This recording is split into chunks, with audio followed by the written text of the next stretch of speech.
The three genealogies of Jesus. The book of John, it says, in the beginning was the Word was with God, the Word was God. What is John saying? He's tracing the Lord back to God, eternal with the Father, and He is God, and the Word became flesh and dwelt amongst us. So He was sent by the Father, comes from eternity in the kingdom outside space and time. Second genealogy is Luke.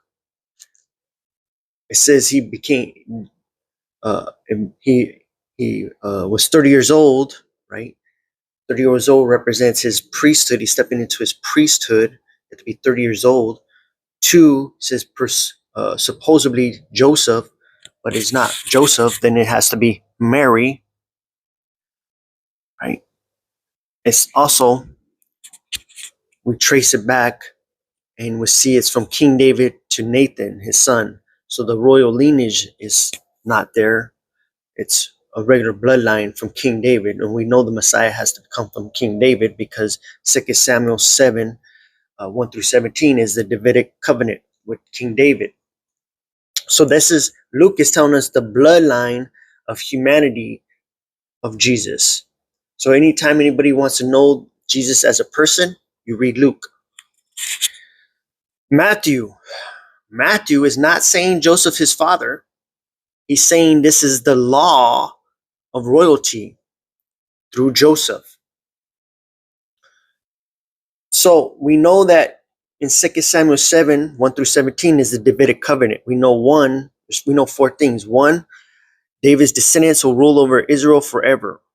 Two, one of David's descendants will build a house for God's name. Three, God will be a father to David's descendants and they will be his sons. Four, David's kingdom and throne will be established forever.